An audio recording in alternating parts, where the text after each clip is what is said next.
on va pouvoir attaquer séance tenante, mesdames et messieurs. Donc on va pouvoir attaquer dans le gros dossier qui nous intéresse à chaque début d'émission, qui est donc le récap des tournois.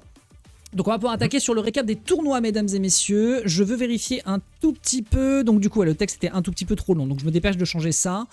Je te laisse rapidement dire de quoi on parle. Voilà, très rapidement, le temps que je fasse les réglages.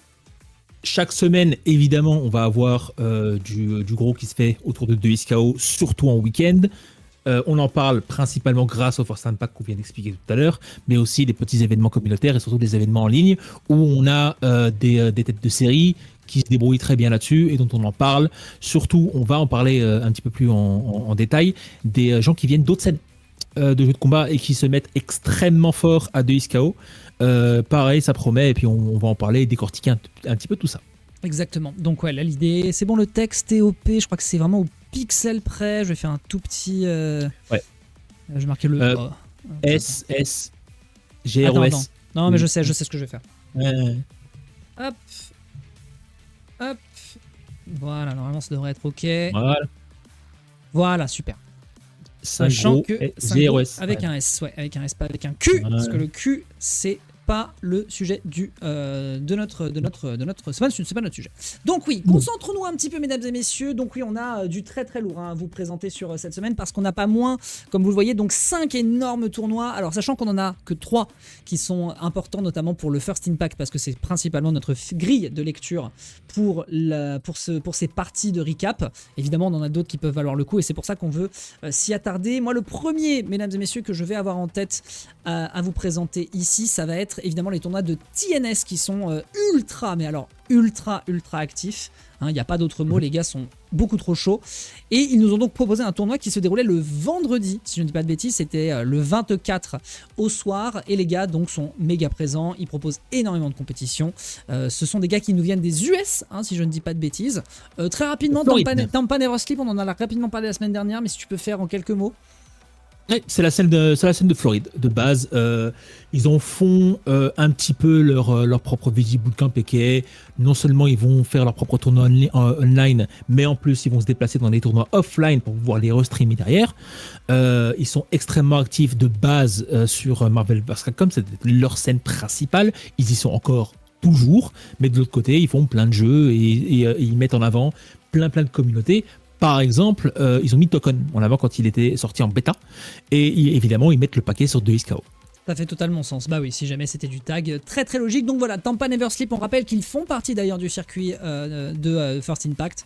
Donc il faudra surveiller bien sûr ce qu'ils vont nous proposer pour la suite. Donc le détail, on avait nous checké et un peu scouté ce qu'il se passait notamment du côté du top 16 et du top 8. On rappelle que ce sont encore des profils qui sont à déterminer et à se démarquer. Naturellement, certains d'entre eux, si on a suivi ardemment la compétition depuis le début du mois de septembre, il y a des profils que certains pourraient déjà identifier comme étant des bons joueurs, des mauvais joueurs. Sachant en plus de ça qu'il faut prendre en considération les gens qui se déplacent sur les tournois off et les gens qui restent chez eux, mais comme c'est la même qualité en termes de niveau, en termes de niveau de netcode, bah forcément ça brouille un peu les pistes aussi pour comprendre qui est très fort, qui ne l'est pas, parce que est-ce qu'il faut prendre en considération les joueurs qui sont très forts et très présents sur le on, ou est-ce qu'il faut prendre en compte uniquement les joueurs du offline. J'ai l'impression en tout cas que Rito pour l'instant avec le First Impact essaye de faire un modèle hybride. Donc pour l'instant c'est pas un tournoi First Impact, mais il faudra garder ça en considération. C'est-à-dire que si on parle beaucoup de Sonic Fox et de Leffen, mais qu'à côté en online t'as, je sais pas, la Obama par exemple, le monsieur là s'appelle Mace Traps. Si Mace Traps est un tueur né dans le online et qu'on n'entend parler que de lui, bon, bah ça fera la différence. Bon, du coup on a regardé un petit peu ce top 16, rien d'intéressant. Qu'est-ce que tu voulais dire, chef, dis-moi? Que je voulais parler en fait, de la différence très rapidement. Je voulais parler très rapidement de la différence entre l'online et l'offline. Ce n'est pas la même catégorie, ce n'est pas le même type d'ambiance, ce n'est pas le même type de compétition. On est d'accord. Donc, il y a toujours à prendre ça en compte. Après, évidemment que Riot va mettre à fond leur compétition online en avant. C'est ce qu'ils ont toujours voulu faire et ce qu'ils ont toujours fait avec l'intégralité de leur jeu. Mais il ne faut pas oublier qu'on est sur la FGC, et la FGC, c'est principalement offline. Donc il y a une différence à avoir. Évidemment, chaque circuit a essayé de son petit truc de mettre en avant au maximum donc les scènes online, mais de l'autre côté, pas mal de gens dans la communauté, je pense aussi à d'autres scènes, principalement Capcom et principalement Street Fighter, qui ne sont, les mecs de la communauté qui participent au tournoi sont pas méga fans à constamment voir le Capcom mettre en avant autant les tournois online. J'imagine que ce sera pas le même côté du côté de Riot, mais ce sera à suivre, ce sera à voir et ce sera une des questions à poser. Je pense carrément que je vais le mettre en sujet, à mon avis, parce que c'est un truc à développer assez, Entre le off et le on, assez bien sûr. profondément. Entre le off et le on. Tu as parfaitement raison. Donc pour vous de présenter un petit peu ce qu'on a eu en tout cas sur le tournoi de TNS, qui on le rappelle n'est pas un tournoi du First Impact. J'ai coupé la musique d'ailleurs, on continue d'ajuster un petit peu, je rappelle qu'on n'a pas de régisseur derrière, donc on fait au max. Donc, on a eu différents profils qui sont encore pour l'instant un peu inconnus au bataillon. Moi j'en ai vu un quand même, qui d'ailleurs est présent au DreamHack, qui fait donc quand même 4e sur ce tournoi. Mais voilà, présentation rapide de ce qui s'est passé sur le tournoi. On va regarder les attendees au cas où on aurait raté des trucs. Mais globalement, Zayn et Legendary Pred sont à la 7e position. Côté SQ et Yami, on est 5e. Hubert, qui donc est présent au DreamHack. Donc à surveiller potentiellement, parce que là c'est un tournoi de 229 personnes, il y a 160 personnes à la DreamHack à surveiller. Oui. Hubert donc fait une 4e position et on arrive au podium avec un certain Mace Traps dont je viens de parler, qui s'était fait battre par Inzem en winner semi-finale, qui parvient à remonter en se débarrassant d'Ikari sur un 3-1. Alors évidemment on peut en parler, mais je ne sais pas quels étaient donc les persos qu'il a joués contre les personnages de Ikari. Ikari d'ailleurs qui est en train de se débarrasser d'Illaoi dans son roster. C'est terrifiant, mais bon, c'est comme ça. Et de l'autre côté, pour gagner, Lex. Ouais, oui, on connaît, My Time, voilà, bref. On va en parler juste après, c'est le sujet, c'est la grosse patate de notre dossier. Et donc, de l'autre côté, nous avons, et là, on va garder son nom en tête et on en parlera juste après, mesdames et messieurs, parce que le MVP de la semaine, c'est très très clairement lui, c'est Inzem qui est donc terrifiant, en tout cas pour l'instant sur la scène. Il a beaucoup fait parler de lui ces 15 derniers jours. On rappelle que la semaine dernière, on parlait d'Ikari. Ikari qui est également un joueur du côté des NA, qui est un joueur de New York extrêmement présent sur la scène de DBFZ à son époque, qui d'ailleurs remporte l'Evo, DBFZ l'Evo France, sur le jeu. Et qui était celui qui se démarquait le plus, notamment sur ce démarrage de First Impact en octobre, puisque il arrivait à remporter 3 tournoi du First Impact sur ce démarrage. Là, c'est plutôt Inzem qui a l'air de se démarquer. C'est aussi un joueur des US, donc il pourrait potentiellement y avoir un début de rivalité. On rappelle qu'il y a un certain Sonic Fox, d'ailleurs, qui traîne encore un peu dans les cartons. Donc pour l'instant, voilà, c'est un tournoi somme toute, toujours très cool. Bravo à TNS pour l'organisation, toujours présent, toujours au rendez-vous de leur côté. Mais pour le moment, je ne sais pas si on peut en dégager réellement quelque chose sur le TNS. On l'a pas suivi, on n'est pas capable pour l'instant d'en dire grand-chose, Chaf. Je ne peux pas dire grand-chose. En fait, on est encore... Suivre semaine à semaine, c'est ce qu'on va faire dans cette émission. Évidemment, on va toujours le faire, on va mettre ça en avant. Il faut toujours prendre ce genre d'informations avec un petit peu de pincette, dans le sens où même les First Impact peuvent être considérés comme des tournois où on prépare une team, où on prépare la méta, où on essaye de jauger ce que vaut réellement le jeu. Il y a des régionales et des autres tournois où les gens se déplacent, où à certains niveaux, les gens ne vont juste que tester ce qu'ils ont déjà connu sur le jeu. Et pas nécessairement aller à fond et essayer de gagner avec leur maximum team et blablabla. Donc, peut-être que c'est le cas d'Ikari, peut-être que c'est une baisse de régime. Je ne pense pas que ce en soit une. Et de toute façon, même si c'en est une, ce n'est qu'une semaine. On ne sait pas ce qui va se passer après à la suite. Non, c'est tout à fait vrai. Tiens, je constate sur ma webcam que j'ai laissé mes chaussettes sur le radiateur. Oh, sexy. Voilà, je vis ma vie de mec à Paris dans un 25 mètres carrés. Enchanté. C'est pas mal. On rappelle que le décor va pas tarder à bouger. Tiens, d'ailleurs, il faut que tu viennes à la maison toi, pour qu'on s'en occupe. Alors, oui, donc pour l'instant, je vous montre quand même par acquis de conscience le top 16 avec donc Bubs, Lukewarm, Legendary Pred qui rejoint le top 8 ainsi que Yami. Et du côté du top 16 loser, on a donc un Jamo, Nini, Virenshu, Have a Nice Day, Macho, Finesdan, Yata, Lukewarm et Bubs. Donc Bubs, je crois que le nom était déjà sorti et il faudra peut-être le surveiller parce que 9ème, sur un tournoi de cette stature, ça n'est pas rien. À noter qu'il y a un Redemption Bracket sur les tournois TNS. Tu disais ? Surtout sur le tournoi US. Sur le tournoi US, c'est important de voir les noms dès le départ parce que c'est vraiment eux qui vont prolonger à fond la scène en attendant, à mon avis, pendant quelques années. Ou alors en attendant Token. Non, mais moi, ce que je pense, personnellement, c'est que au début de la scène de 2XKO et un petit peu après sa sortie, les US vont dominer. Il y a pas, voilà. Après, on va avoir pas mal d'Européens, surtout les Français et les UK qui vont vraiment bien se débrouiller. Wawa, mais surtout, Mystic Smash. voilà. Mais Trop au bout d'un Devil. an ou deux, quand les Coréens vont un petit peu plus rôder sur le jeu, quand les Japonais vont commencer à remarquer qu'il y Quand a un petit peu Twins de vont thune à se commencer faire, à se déplacer. bon, à partir de là, ça va commencer un petit peu à sortir le sapin. Mais ouais, là, c'est le début. Et je pense qu'avec l'expérience énorme que la scène américaine a sur les Tag Fighters, ça ne sera bien que pour eux, en fait. Je rappelle par ailleurs qu'il y a des tournois coréens et des tournois japonais qui vont faire partie du 2X KO First Impact, qu'il faudra qu'on surveille. On va devoir, pour juste brûler un cierge et nous préparer très très fort mentalement et physiquement, juste pour qu'on soit à l'heure, parce qu'on rappelle qu'il y a 7 heures de décalage dans le mauvais sens. Donc ça veut dire que si on veut le faire, on commencera le tournoi à 4 heures du matin sur cette chaîne. Voilà. 2X KO intéresse-t-il la scène coréenne? Je savais pas ça. Ça, c'est une bonne question. Est-ce que tu as des aperçus? Alors, que je te dise, j'allais en parler justement, Seiko. On commence à avoir un problème à partir du moment où il y a 4 lettres maudites qui commencent à traîner du côté de la scène e-sport coréenne. Et ces lettres-là, c'est SOOP, qui veut dire SOOP. Et SOOP, tout à fait. C'est une alternative de Twitch coréen. Tout à fait. On rappelle par ailleurs, je t'interromps une toute petite seconde. On rappelle qu'il y a eu justement des tournois en ligne qui se faisaient respectivement le 18, le 25 et donc le 2, donc ce week-end, SOP Super Tournament. Voilà. Donc, à partir du moment où une grosse entreprise, un peu un Twitch local, hein, si vous voulez, décide de se mettre au jeu Riot et à 2SKO, ne vous attendez pas à ce qu'il va avoir des petits casus qui vont jouer au tournoi. Voilà. En plus qu'il y a aussi, on rappelle du coup le Korean, qu'ils ont appelé le Korea Open, qui se déroule le 6, ainsi que le Bangkok en Thaïlande, donc Tiger Uppercut. Donc il y a pas forcément une tentative d'aller chercher du côté des joueurs coréens ainsi que japonais, puisqu'on a aussi également le Tokyo Japan, enfin au Japon le 2XKO Japan Knockout, et si je ne dis pas de bêtises, il y a eu un autre tournoi qui s'est fait.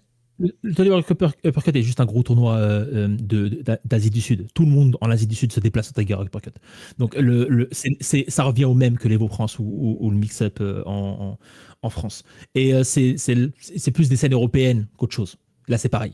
C'est vraiment un englobage. Et on verra ce qui se passe après avec la suite. Surtout qu'on verra ce que les joueurs coréens d'autres scènes pourraient donner comme impression à 2SKO. Ok, bon, en tout cas, à surveiller dans le détail. On nous parle d'un certain Wrestling Man KR dans le chat de la part de David Bowie. À voir si jamais il veut toucher au jeu. Ok, et ben écoutez, voilà en ce qui concerne le TNS. Donc pour l'instant, voilà, toujours un des tournois réguliers à surveiller. On rappelle d'ailleurs qu'il ne s'arrête pas au First Impact pour faire des grosses compétitions, puisque d'ailleurs ce tournoi, ça a l'air d'être le rendez-vous du vendredi soir du côté des US, puisqu'on rappelle que ce tournoi-là spécifiquement n'était pas un tournoi First Impact. On continue de notre côté, on va vous mettre ceci en fond pour l'instant. Il s'agit justement des phases finales qui se déroulaient sur le tournoi suivant qui nous intéresse. Il s'agit, mesdames et messieurs, du Hades KO Club, et d'ailleurs je vais couper le son parce que je m'en fous du commentaire de ce brave monsieur, avec tout le respect.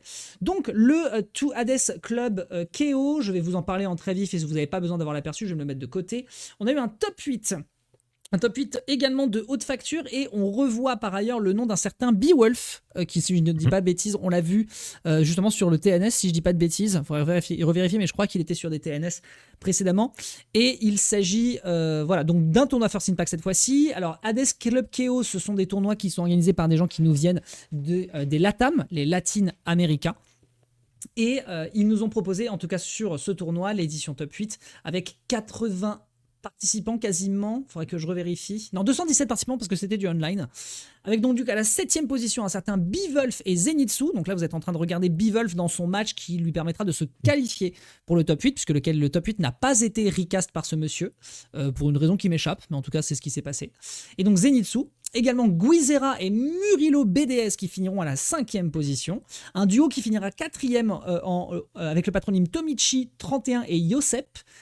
3e position pour un certain Crocs et Kawa dont on avait déjà, me semble-t-il, noté le nom la semaine dernière sur certaines compétitions, et également le grand et l'unique, et là pour le coup on aura de la data à vous proposer dessus, le monsieur Zilik avec 4 E, parce que le mec visiblement aime les longueurs. C'est comme les longueurs de combo de 2XKO. Mais Zilik, donc 7, qui parvient à se hisser à la première place, et on avait déjà un peu vu son profil lors des compétitions de la semaine dernière et apparemment ce monsieur ne vient pas de nulle part. Non, ce monsieur Voilà, vient directement de Fighters. Voilà, je t'invite à. Tu as les trucs dans la conduite, normalement tu peux en parler. Bien sûr, bien sûr. Okay, l'idée c'est que. Alors, il vient de base de la scène de Fighters. Il se débrouille extrêmement bien au Brésil.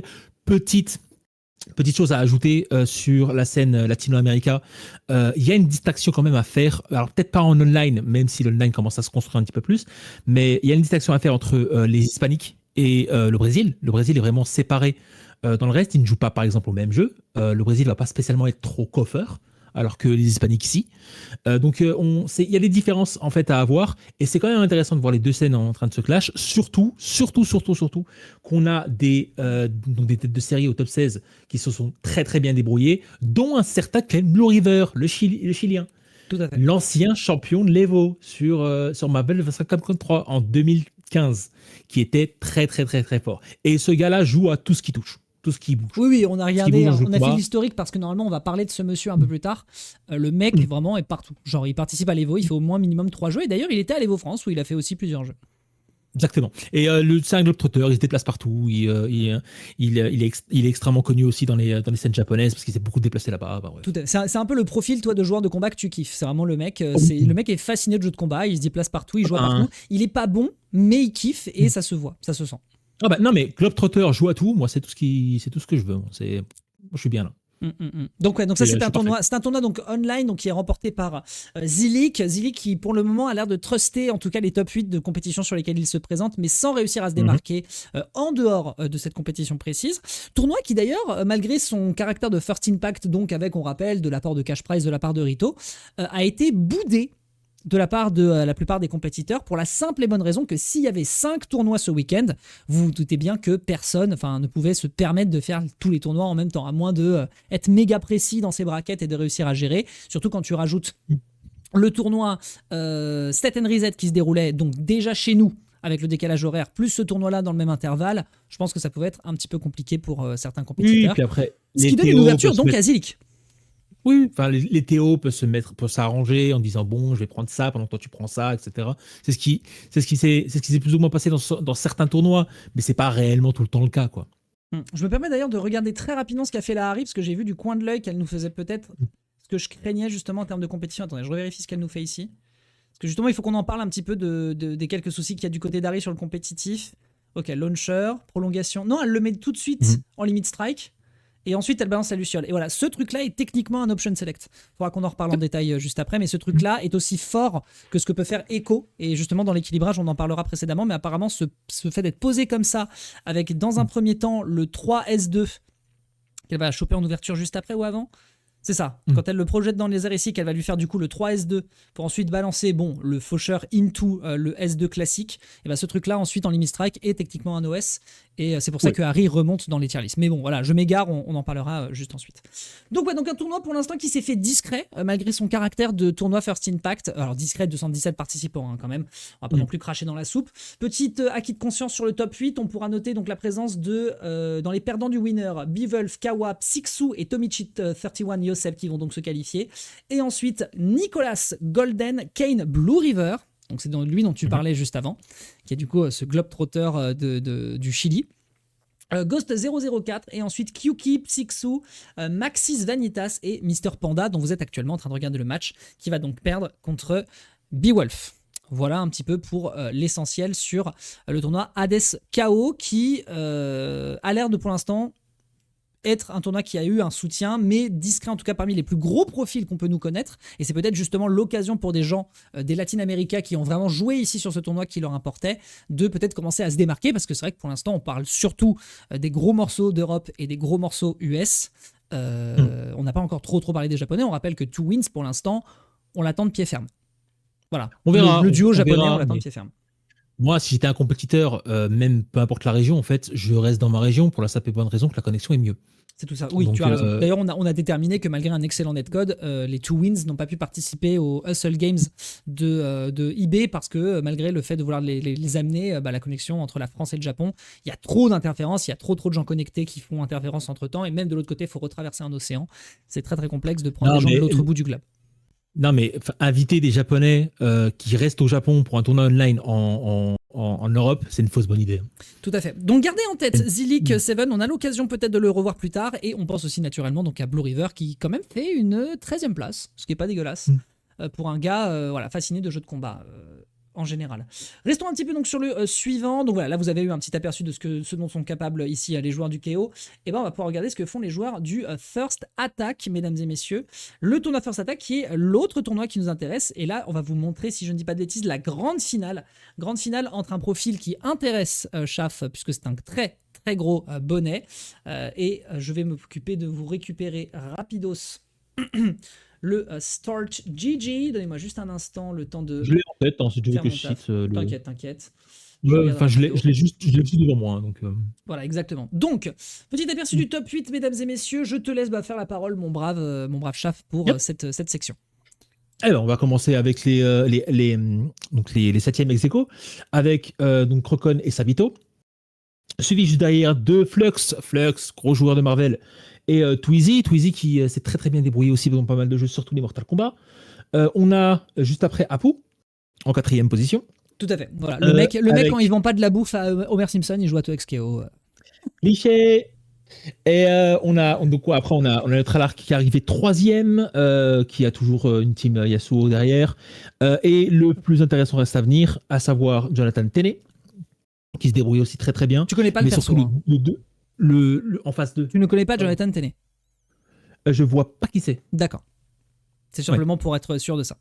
Ouais, je vois pas qui c'est. Pour l'instant, voilà, il y a donc on a cité le premier dès le départ, mais surtout j'ai envie de citer le deuxième un petit peu en avant, vu que le deuxième c'est Krishni. Et Krishni, bon. Le gars, c'est Ken Blue River Empire, à savoir, non seulement c'est un globetrotter, non seulement il a joué un petit peu à tout, mais en plus il excelle dans quasiment tout ce qu'il fait. Il a été extrêmement bon. Ah, c'est un joueur de Guilty Gear, bien. D'ailleurs, j'en profite pour vous remontrer à nouveau la séquence que va faire la Harry ici, qui va donc encore une fois être cet OS qui apparemment a l'air d'être terrifiant pour les joueurs. Launcher, propulsé au sol. Bon, là, elle balance une super 1 qui permet de prolonger le combo particulièrement. Hop, putain, ça c'était stylé de fou. Et voilà, relimit strike. Tu vois, c'est-à-dire qu'elle le plaque au sol sur un premier hit, mais elle veut continuer à maintenir le... Alors, comment ça s'appelle déjà quand l'adversaire roule mais n'est pas complètement plaqué au sol? C'est un mumble ou un fumble, je sais plus. Un crumple? Bon, c'est un fumble. Un fumble. Attends, bon. Cripple? Non, c'est autre chose. Cripple, c'est à genoux. Crumple, c'est autre chose. Ouais, Cripple, c'est à genoux. En l'occurrence, il faudra que je revoie le terme précisément. Mais en tout cas, elle le plaque au sol, donc tu te dis que tu peux prolonger potentiellement avec un quelconque combo. Non. Elle le refait parce qu'elle obtient un limit strike. Et ce limit strike va donc changer le timing dans lequel l'adversaire peut se relever. Et qu'est-ce que ça lui permet de faire? Ça lui permet de placer la Luciole qui va prendre un certain délai pour se placer. Et en fait, c'est pile poil sur la get-up neutre. Si jamais elle se met en arrière sur la get-up attaque, dans ce cas, c'est gagné parce que la Luciole ne disparaît pas. Parce qu'on rappelle que c'est pas un projectile qui explose. Et là, vous le voyez, le mec fait une roll out et ça fonctionne quand même. Il est obligé de la parer. Malheureusement, de l'autre côté, il y a un deuxième hit qui arrive et ça permet de refaire. La plupart du temps, en fait, tu gagnes grâce à cette option. Voilà. Bon, évidemment, là, on arrive à trouver un grab ensuite dans le même intervalle, mais en tout cas, c'est vraiment ce truc-là dont il faut parler sur Harry, puisque le perso monte comme pas possible. Bon, après, Annie Chris n'en a rien à... Enfin, pas son adversaire, mais Jonathan Tenney n'en a rien à foutre. Et elle lui met une grosse patate avec Yasuo, mais en l'occurrence, voilà, c'est un option select qui est vraiment très très fort dans le corner. Dans le corner spécifiquement, là où du côté d'Echo, c'est pareil partout. Bon, on va surtout avoir layer après layer après layer de mix. C'est vraiment ce qu'on va avoir, surtout dans les jeux Tag Fighter. Et c'est pour ça que Sonic Fox aime bien le jeu, vu que lui, c'est un spécialiste de poser 5 couches de mix-up dans les mêmes 2 frames que tu vas avoir dans une phase. Et ça, c'est intéressant à voir là-dessus. Surtout qu'après une mise au sol dans le coin, il y a 36 choses qu'on peut faire. En soi, ça reste extrêmement oppressant pour le gars qui est au sol, mais s'il s'attend à ce qu'il va se faire presser, il peut juste mettre la garde, mettre l'assist, dépenser ses ressources et attendre. Alors, dans le cadre de ce qu'est en train de nous dire notre brave Seiko dans le chat, c'est effectivement, j'avais pas le profil, donc il faudra qu'on le garde en tête, mon bon Chaf. C'est un énorme joueur de Guilty Gear. Énorme joueur de Guilty Gear. Il a l'air d'être du côté de Saint-Rosé, puisqu'il est présent notamment lors des Guild House, qui on rappelle est l'endroit où se font les pré-events du Genesis. Voilà. À moins que ce soit une franchise et que dans ce cas-là, il soit ailleurs. Mais après, oui, c'est ça. Non, pardon, il y a écrit San Rosé, donc c'est littéralement du San Rosé. Il fait 513e sur 693. Il a des Q. à l'Evo Japan de De toute façon, 2025. de toute façon, si c'est un Californien, c'est qu'il vaut quelque chose. Parce que cette scène-là est absolument terrible. D'accord. Terrible. Très bien, très bien. Bah voilà. Donc en l'occurrence, il a l'air effectivement d'être très très solide sur le jeu particulièrement. Donc voilà, encore une fois, des gens qui ont de la bonne data. Merci beaucoup de la part de David Bowif. Je trouve Echo insupportable. Reste avec nous, on en parle après. Reste avec nous, t'inquiète, on en parlera bien naturellement juste après. Donc on notera tout de même du côté de New York Chris G, qui était le profil dont tu nous parlais, un joueur de Harry Timo. On rappelle qu'actuellement, dans les débats, les deux teams que vous avez actuellement sur ce top 8, et il faudra qu'on en discute juste après, en tout cas sur ce top 2, pardon, du coup sur cette grande finale, c'est actuellement le débat qu'il y a partout entre laquelle des deux est la meilleure team. Ah, c'est littéralement Echo et Yasuo qui sont deux personnages avec un kit extrêmement complet qui disposent de grands privilèges. Les deux ont des coups à 6 frames, on rappelle que c'est les coups les plus rapides du jeu. Ils ont tous les deux des éléments de pression qui sont gigantesques, notamment Echo. Yasuo a légèrement subi un nerf. Bref, on en parle juste après, mais voilà, ça c'est le grand débat et ça trivialise actuellement les top 8 qu'on peut voir depuis ce début de First Impact, de section de First Impact sur la saison 0. Voilà, du côté de ce tournoi précisément, donc voilà, là vous avez un petit peu, donc du coup là c'est les premiers rounds qui se passent entre les deux joueurs. C'est très long, si jamais vous avez envie de regarder, bien naturellement, tout est disponible sur YouTube. On va regarder un petit peu le détail donc de la suite des matchs, et là on va plutôt toucher chez nous.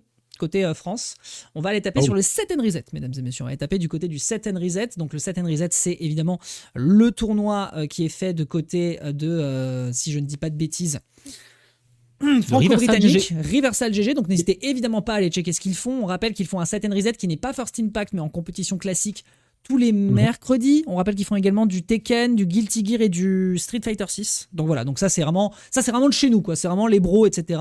S'il y a des gens à aller checker en détail, c'est bien évidemment ces deux-là. Donc là, on est en train de regarder la grande finale de ce tournoi qui s'est déroulé donc ce samedi. Il y avait énormément de participants. Ça a rassemblé la majorité des gens qui venaient plutôt des US et des EU. Là où justement la Latin America a un peu fait bande à part avec le Hades KO. Donc là, nous avons Inzem. Tiens, hein, donc on a déjà vu tout à l'heure. Inzem, donc, qui réussit à rejoindre la grande finale du loser side, si je dis pas de bêtises. Et s'il faudra que je revérifie pile poil le bracket, je vais d'ailleurs faire ça tout de suite pour être sûr de ce que je vous avance. Mais en tout cas, il fait une percée jusqu'en grande finale et il se tape contre Zando. Zando dont on a rapidement regardé le profil, Chaf, si je ne dis pas de bêtises. Non, Zando pardon, il venait du winner side. Il a été quasiment invaincu, notre brave Inzem. Non, Zando est carrément présent sur la scène. Il était aussi présent sur Fighters et sur d'autres jeux. Dans le genre, ça fait un bout de temps aussi qu'il est là. Et il se met vraiment assez bien. Je crois. Alors, si je me trompe pas, il est aussi issu principalement de Guilty Gear. Il a fait des très très bons résultats sur Strive. Et en tout cas en Europe, en Europe, dans cette région-là, il va se débrouiller, à mon avis, très fort. Oui, il y a des grandes chances. Il y a des très très grandes chances que lui aussi soit un profil à surveiller, d'autant plus que je crois qu'il n'en est pas à son coup d'essai. Il faudra qu'on revoie son palmarès, mais Zando, j'avais déjà vu le nom traîner sur quelques compétitions. V Warwick à surveiller comme équipe. Pour le coup, on pourra en discuter un petit peu. C'est pas la meilleure équipe, mais je pense que c'est une équipe effectivement très fun parce que dès que tu rentres dans le tas, c'est vraiment la régalade. Sachant que c'est l'équipe d'ailleurs de Wade actuellement. Wade, si je dis pas de bêtises, est en train de sérieusement travailler la team, sachant qu'il va quand même plutôt rester sur Echo parce que c'est vraiment le personnage du cœur. Mais il y a eu un moment où il se posait la question de Vi, mais Echo a l'air d'être pour l'instant beaucoup trop fort. Donc évidemment la plupart des joueurs restent là-dessus. Ça c'est horrible. Mais vraiment, comment on peut laisser passer ça sans déconner? Je mets l'adversaire en super 1, je le balance en wall splat derrière avec la projection du projectile qui revient vers moi. J'obtiens wall splat, je balance le super 1, je balance la S1, je saute et je charge un coup qui ne change pas la trajectoire de l'adversaire. Regarde ça ne change pas sa trajectoire. Il passe dans son dos et du coup tu obtiens le super 1 et tu maintiens ton combo en extension. C'est dégueulasse. J'ai pas envie de grappiller. Tu as raison. On va discuter. Mais c'est dégueulasse quand même. Dans une heure, mais je vais t'expliquer des choses. Mais ouais, en tout cas, il y a beaucoup de choses à dire, surtout sur cette phase-là. Tout à fait. On aura beaucoup de trucs à dire, vous inquiétez pas là-dessus. Évidemment, Echo Timo est ici une team très très dangereuse. Gardez globalement qu'en tête, actuellement, les gens qui gagnent, ce sont des gens qui jouent Echo. Il n'y a pas de mystère.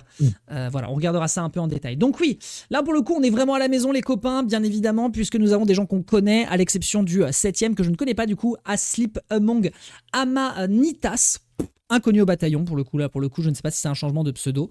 De l'autre côté, on peut noter la présence de Blob, joueur francophone de la team Strix, qui d'ailleurs a été sponsorisé du coup par Strix, qui est une petite team un peu Smash Bros, pas que, mais aussi un peu de Smash Bros. Je crois qu'ils ont du Overwatch aussi, ou si je dis pas de bêtises. Très bien. Mais ils sont du coup du Très côté de Marseille, avec Blob, donc du coup qui nous a sorti son phénoménal Harry Echo. De l'autre côté, True Devin, qu'on connaît du coup du côté de l'Allemagne, avec son qui a affronté du coup je vais y arriver. True Devin qui a affronté Mystic Smash, mais qui perd à la 5e place. Donc Mystic Smash représentant britannique. De l'autre côté, Noka contre Wade, ce sont deux joueurs francophones. Wade qui finit par l'emporter avec son Echo Warwick. Mystic Smash finit par l'emporter contre Wade, qui finira à la 4e place, qui doit être certainement d'ailleurs son placement le plus haut sur un tournoi de First Impact. Faudrait que je revérifie, mais je crois que c'est ça, puisqu'il n'avait pas réussi à se placer en top 8 à l'Evo France. Mystic Smash finit par être battu par Zando, qui avait été envoyé 3-1 en loser side du côté par Inzem. Et enfin, Inzem l'emporte 3-1. Pas de reset de bracket. Inzem a vraiment été le MVP de cette semaine. Non, ça m'étonne pas. C'est vraiment une grosse mise en avant européenne, surtout avec les grands noms qu'on commence vraiment à connaître, non seulement les Wade et les Blob, et les Noka, mais surtout Misty Smash et d'autres personnes, évidemment Zando, qui peuvent être complètement mis dans cette équation, et derrière Inzem qui était assez impérial. Ouais, Inzem, il faut dire la vérité, il a été très fort. Il a une capacité de prêcheur, je peux vous les emmener à voir ce qui est à l'écran. Bon, là, en l'occurrence, pas de bol, il se fait attraper. Et de toute façon, quand tu attrapes Timo, ce dernier, t'as intérêt à rentabiliser. Mais globalement, oui, le niveau du joueur est quand même très impressionnant avec son perso. Je ne sais pas s'il fait une remontada ici. Non, il finira par se faire battre par Zando, qui l'attrape sur un simple grab du côté de Vi. Mais globalement, voilà, le personnage est pensé anti-approche de toute façon. C'est un zoneur, d'ailleurs, un meilleur zoneur que ce que fait Jinx. C'est d'ailleurs pour ça que Jinx a énormément baissé dans la tier list depuis l'apparition du personnage. On va en parler juste après, vous inquiétez pas. Mais globalement, oui, c'est du bon boulot ce que nous fait Inzem. Il est capable de bloquer les approches de manière extrêmement vénère. D'ailleurs, il ne faut pas sous-estimer son Timo quand il t'arrive au contact, c'est dur. D'ailleurs, fantastique ici pour éviter de se faire attraper. Mais par contre, la mobilité de Vi, il faut effectivement qu'on ait aussi des discussions sur Vi et sa mobilité en tant que boxeur. Mais globalement, voilà, ça reste très fort. Et dès que tu te fais attraper, je pense que Vi est peut-être certainement l'un des entre guillemets meilleurs counters au personnage. Parce que ça va très vite. Tu peux contourner assez rapidement. Tu peux attaquer directement. On rappelle que quand vous tapez Timo, vous détruisez tous ces champignons. Faut garder cette data en tête. Non, moi je dis gardez Vi en tête, parce que ça fait partie de ce genre de perso. On dort dessus jusqu'à qu'on ne dort plus. En fait, je pense que pour l'instant, le personnage a été pensé trop straightforward. Moi, pour l'instant, tous les combos que j'ai vus sur le perso, c'est pas du tout du mix-up, c'est que je rentabilise parce que je sais que je perce la garde. Et actuellement, les gens ne pensent qu'à ça. Ce qui est normal, c'est le début du jeu. C'est le début du jeu, et puis de toute façon, tu ne peux pas pour l'instant faire autre chose avec Vi tant que tu n'as pas la synergie parfaite avec un autre perso que tu as taffé. Oui, et qui de toute façon sont encore des choses qui se taffent, ouais. De toute façon, le Vi pour moi fait partie des meilleurs assists du jeu, donc c'est moins le point de caractère Vi qui m'intéresse le plus, mais c'est vraiment son assist. Tout à fait. Donc voilà, pour l'instant, on peut notifier encore une fois une victoire d'Inzem qui est vraiment trop chaud. Et donc on rappelle que la semaine dernière, on vous parlait très sérieusement de Ikari. Eh bien, il s'avère que pour l'instant, la compétition soit déjà en train de se construire, d'autant plus que en offline, Sonic Fox a pas l'air d'être intéressé, en dépit du offline, enfin au dépit de la bonne connexion, en dépit des compètes qui sont en plus rentabilisées avec de la thune. Et ben pour l'instant, on n'a pas de Sonic Fox, et donc Sonic Fox va revenir post, si je ne dis pas de bêtises, Evo France, pour venir casser la gueule à ses homologues sur le DreamHack Atlanta. On rappelle d'ailleurs que Leffen fait le déplacement. À relativiser, il ne faut pas oublier que Sonic Fox est sur plein de jeux. Oui. Bon, est-ce qu'il va prendre l'occasion de jouer un petit peu plus à 2XKO, sachant qu'il peut quand même se faire un sacré pognon sur les Mortal Kombat, machin. Oh là là, la phase de Timo, pitié. Attends, je me permets juste de me délecter. Voilà. Je t'en prie. Non, c'est terrible ce que fait le perso. Enfin bref, donc ouais, Timo c'est particulier, on va en parler un petit peu en détail bien sûr quand on parlera de l'équilibrage. Juste après, on termine du coup, voilà, donc bravo aux gars de Reset Set and Reset qui chaque semaine nous font du très beau taf. J'aimerais beaucoup pouvoir aller y faire un tour en termes de commentary. Et puis surtout, on a actuellement une explosion de tournois sur 2XKO, donc vraiment vous avez tout le loisir du monde de pouvoir du coup commenter, enfin pas pouvoir de commenter, de pouvoir jouer au jeu. Ça vraiment ne vous retenez jamais, apparemment. Pour l'instant, c'est le meilleur moyen de progresser. Vous pouvez aussi faire des lobbies également, n'hésitez surtout pas. Mais c'est vraiment un des jeux qui valent grave le coup. C'est vraiment des compètes qui valent grave le coup côté Set and Reset. Les UK et les FR qui font vraiment un excellent taf dessus. Et je pense que c'est actuellement les compétitions en France, particulièrement, mais aussi sur la zone ouest européenne qui sont les plus importants à surveiller. Donc pour l'instant, bravo pour leur édition du Set and Reset First Impact qui a été un succès et qui permet à Inzem d'empocher 2 victoires sur cette semaine. Va falloir le garder en tête, ce brave monsieur. Voilà un petit peu pour cette section. Voilà un petit mot de la fin rapido avant qu'on aille sur le seul tournoi offline qui nous intéresse. Ouais, D'ailleurs, je dis de la bêtise, le- je dis de la bêtise puisque le First Attack s'est déroulé, c'était du offline et c'était du coup dans les Caraïbes. Autant pour moi, pardon. on va C'était à parler, on va Puerto parler juste Rico. après. Ouais, on va parler de toute façon juste après du Hustle Games, mais ouais, je suis quand même content qu'il y ait une scène assez motivée pour pouvoir mettre en avant au maximum des compétitions online et offline, évidemment, sur de USKO, et on verra ce qui se passe par la suite, surtout du côté européen et surtout du côté français. Oui, c'est vrai. Et justement, les Français, on les attend sur le mindset, bien évidemment. Mais on va rester plutôt du côté du offline pour vous parler donc de la compétition qui nous a intéressés tout récemment. Il s'agit, hop là, je vous coupe ça très très vite. Il s'agit donc du premier tournoi offline de 2XKO. En tout cas, pas le premier offline, le premier tournoi, je dis des bêtises. Le premier tournoi où il n'y a que du 2XKO, qui est donc un tournoi, donc francophone qui s'est déroulé à Paris dans le V-Hive, qui correspond au bureau / lieu public un petit peu de Vitality. Donc voilà, déjà on peut les remercier pour l'accueil. Ils sont souvent présents pour donner du soutien de cette manière. Bon, là, on est en train de jouer. Alors, je ne sais pas de qui il s'agit d'ailleurs. Il y a une mauvaise présentation au niveau des persos. Si c'est Blob qui a quasiment réussi à faire l'OS, le combo option select sur son adversaire qui est Noka, qui joue Vi Echo d'ailleurs, donc une autre Vi à surveiller également. Tu dis qu'on soit clair, hein. Vita, ils sont sur LoL, sur Valo, sur Teamfight Tactics. Bon, à un moment ou à l'autre, on savait qu'ils allaient arriver un petit peu du côté de la faille. Leur objectif pour eux, je pense que c'est de scouter pour pouvoir potentiellement aller chercher un gros joueur qui se promet. Ouais. Et on peut d'ailleurs, a priori, quasiment être certain qu'au vu de eBay et de ce qu'ils proposent pour l'instant pour la scène compétitive du jeu, il y a peut-être de grandes chances que d'autres tournois, d'autres Hustle Games offline se fassent chez eux. C'est une forte possibilité. Je crois que le tournoi s'est bien déroulé. Il y avait d'ailleurs Gomunas, qui est un collègue de Smash Bros, qui était au commentary. Il y avait Negato également. Ce sera peut-être l'occasion de voir de mon côté avec eux, je ne sais pas. Mais ouais, donc voilà, vous l'avez vu, Blob qui affronte Noka. Donc Blob, on vous en a parlé, joueur de la team Strix, qui a fait 7ème lors du Set and Reset de la veille. Et donc le dimanche, qui vient pour jouer et taper sur ses adversaires en arrivant jusqu'à la grande finale. Un tournoi de 70 joueurs et on rappelle donc que pour l'instant, c'est le seul tournoi en Europe qui accueille autant de joueurs sur un tournoi full 2XKO. Alors évidemment, comparatif à ne pas faire du coup avec le Galaxian ou la PFL ou même évidemment l'Evo France, puisqu'on ne parle pas de le plus d'entrants sur un tournoi 2XKO, du coup ça ne marcherait pas, mais par contre le plus gros tournoi où il n'y a que du 2XKO, parce qu'on a vu des petits malins qui ont essayé sur Twitter de dire que eBay disait de la merde, alors que ça n'est pas vrai. Voilà. Voilà. Du coup, voilà. On a donc, histoire qu'on fasse du coup un petit tour d'horizon, parce que c'était un tournoi surtout francophone, à la peut-être exception de Nil Six, mais il faut que je vérifie si le joueur vient bel et bien des UK, mais je crois que c'est ça. À moins que ce soit un francophone. Mais du coup, nous avons sur ce top 8, mesdames et messieurs, attention, roulement de tambour. Juste que je vous fasse la liste qui est ici. Nous avons Kant, je pense que c'est Kant, KQNT, Kant. Amnesia, qui finiront donc 7ème. Nil Six, qui fera donc une 5ème place. Je crois qu'il est britannique, mais je ne suis pas sûr. Tiens, intéressant, Vitality a scouté 2 joueurs européens pour le jeu Fatal Fury. Ah oui, ils l'ont posté aujourd'hui. Ils l'ont posté aujourd'hui, en effet. Fraise, également joueur 5ème, qui sera 5ème. Watimoa, le seul brome d'Europe qui continue de croire au perso. En tout cas, je crois. Je ne sais pas s'il a switch de perso, mais en tout cas, il finira 4ème. Opal, on vous en a déjà parlé la semaine dernière, c'est ce joueur de Jinx qui apparemment pour l'instant fait énormément parler de lui. Il fait des très très beaux placements avec sa Jinx. Et enfin, Blob à la 2ème place qui perdra contre Noka, que vous voyez actuellement avec sa Vi et avec son Echo. Qu'est-ce qu'on en pense justement? Nous, on en discutait un petit peu en off avant de lancer l'émission. Beaucoup d'inscrits sur le online, un tout petit peu quand même moins d'inscrits. D'ailleurs, c'est aussi le cas pour l'instant sur le mindset en offline. Comment on voit les choses? Ok, c'est pas spécialement pour moi étonnant parce que on savait que Riot allait mettre à fond le paquet sur l'online. Ils n'ont pas recruté les Fair Cannon pour rien. Ces gars-là ont inventé GGPO, donc le logiciel qu'on connaît, le protocole qu'on connaît pour pouvoir avoir un online le plus propre possible, jamais fait dans les jeux de combat. Tout à fait. Et c'est le truc, c'est que évidemment qu'on va avoir une scène basée sur l'online. Maintenant, on sait qu'il y a des efforts qui ont été mis par Riot pour l'Evo France, pour le Mindset, pour le First Attack, pour des tournois de ce genre-là, pour la DreamHack, qui vont être vraiment récompensés parce qu'il y a un sacré cash prize.